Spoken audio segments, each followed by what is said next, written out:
We start with the World Championships, the men's 100-meter final. USA's Justin Gatlin has been undefeated in the 100-meter since September of 2013. But when you go up against that guy, Usain Bolt, you better run for your life. Bolt and Gatlin going head-to-head, and these men were stride for stride until the final second. Gatlin to the left of Bolt on your screen, but Usain Bolt lightning fast and beats out Gatlin with just the nod of the head by 100th of a second with the final time of 9.79 seconds. The two-time Olympic champ Bolt has now won 3 100-meter world titles.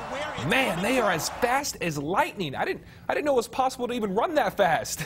Good evening, I'm Luke Lyddon with your look at sports. We've heard day in and day out about the UTEP quarterback competition, and Kugler still has not picked a starter, even though the first game of the season is just less than 2 weeks away. But what about the defense? In fact, not much has been said about that side of the ball, even though they are making big strides. You got a strong core anchored by senior linebacker Jimmy Musgrave, but freshman Adrian Hinson will also have to step up with more injuries to the secondary. Of course, we made mistakes, but we're going to fix it. Like I said, we're going to be ready for the game. It's a hard defense to learn at first, but I think everyone's kind of picking it up, and that's why we have that depth that's coming in. So, we're out there for certain reps, and you have 3s, 4s coming in. So that's a good thing to have. But just like the quarterback competition, the backup line, Cooper Foster's done an outstanding job. And then you got 2 young guys that we redshirted last year, in Forrester and Tatum. They've had an outstanding camp. So again, I feel better about the depth at linebacker than I did before I went into camp as well. And the Miners kick off their season on the road September 5th against Arkansas, and I have a feeling they're going to win that one.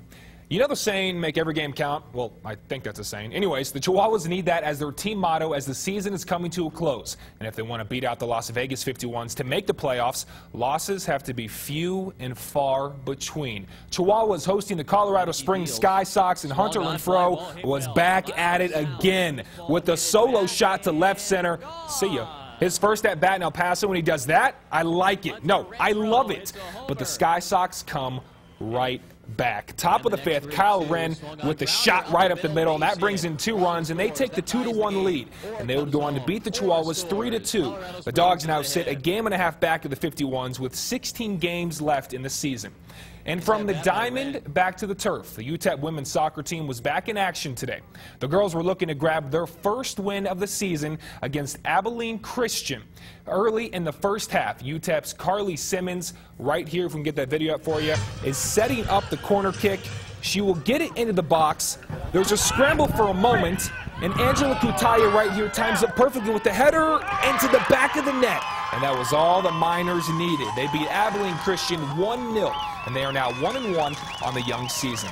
And we got preseason week 2, and we had them boys taking on the Niners, and it didn't go so hot for the Cowboys. Opening series, 3rd and 10. Romo throws to Lance Dunbar in the flat, who doesn't go anywhere. They lose 1 on the play. Romo 1 for 1 on the day for -1 yards in just 1 series. And it didn't get any better. Late first quarter, 49ers punting, and it's a good one.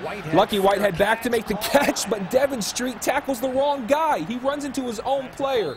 Come on, man. Cowboys get stomped on the road 23-6. And over to Tennessee, and all eyes on Marcus Mariota. But you can't forget about the Titan defense. Nick Foles right here with the drop back. And he's picked off by Parrish Cox. He takes it all the way back to the house. You can't really start a game better than that. All right, Rook, what do you got for us? Mariota on the play action right here, rolling out. He finds a wide-open Craig Stevens down the field for a gain of 35 yards. Mariota finished 5 for 8 for 59 yards, and the Titans rout the Rams 27-14. Today marked the final round for the Wyndham Championship. Tiger Woods hasn't won since 2013, and if he wanted to qualify for the FedEx Cup, he would have to come in no less than 2nd place.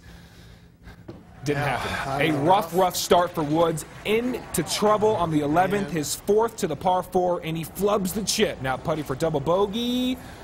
No. Tiger triple bogeys to fall to 10 under. We move on to the 15th. And Dallas Love the 3rd with an eagle putt attempt. 4 shots back. Like it's nothing, he takes the lead at 17 under. Jason Gore looking to close the gap. On 15, Gore says, Eagle. I'll match you. Sinks the eagle as well. Gore now just 1 shot behind Love.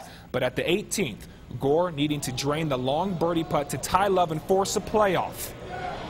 But he just misses left, and 51-year-old Davis Love III wins the Wyndham Championship.